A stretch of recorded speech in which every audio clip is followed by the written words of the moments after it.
Before talking about the parts of language, we must know what language is. According to the American Speech Language Hearing Association, or ASHA, language is made up of socially shared rules that include what words mean, how to make new words, how to put words together, and what word combinations are best in what situation. We must also remember that language and speech are not the same thing. Speech is the verbal means of communicating. Language can be speech, sign language, body language, or even Morse code. Language is what you say. Speech is just a way of how to say it. According to Sandchalk, author of Child Development, language can be broken down into 5 parts. To the right of the screen is a diagram that can aid in remembering all of these parts. It helps to break language into 3 major categories, which are form, content, and use. From here we can further break down these parts of language. Form can be broken into 3 of the 5 main parts of language, which are phonology, morphology, and syntax. Phonology is the sound system of language, or how different sounds can be combined to form words. Morphology governs how words can be put together, and syntax is the way words are put together to form sentences. So basically, if you remember the 3 parts of form in this order, you are building a sentence by combining speech sounds in phonology, putting these sounds together into words using morphology, and putting the words together to form sentences using syntax. The next part of language is semantics, which is another word for content. The best way to remember what this means is to know that semantics is the actual vocabulary of language, or what words mean. The last part of language is pragmatics, which is another word for use, and that is exactly what pragmatics means. Using the appropriate language in different situations based on who you are talking to, where you are, what you are talking about, etc.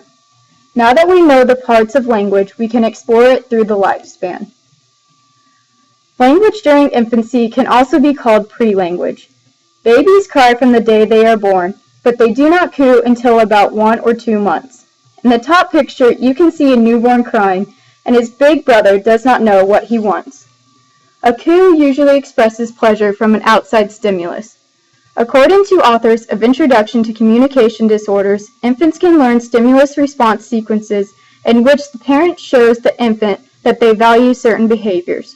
For example, if the child rolls over, the parent can signal his or her value by cheering for the baby or giving it kisses.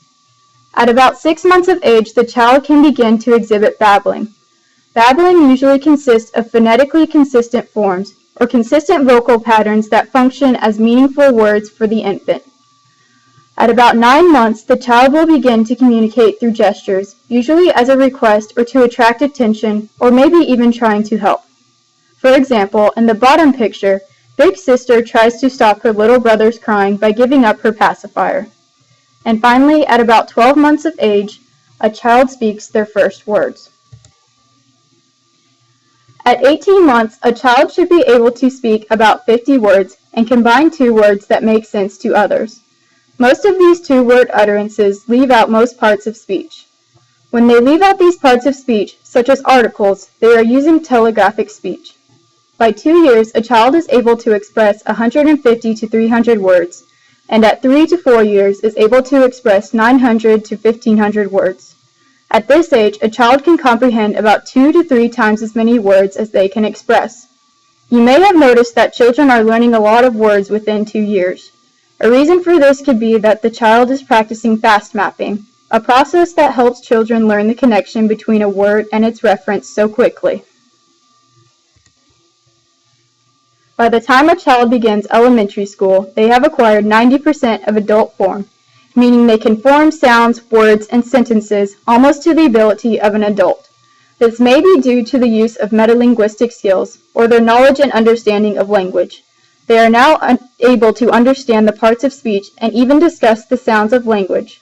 By the end of childhood, a child is able to understand figurative language and develop their own personal dialect based on the environment they live in and the people they choose to be around.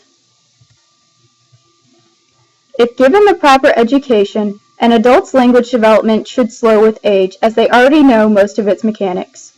Once an adult becomes settled, they will develop their own specialized vocabulary based on where they work and the environment in which they live. However, new words come about every day, so an adult is always adding more words to their vocabulary.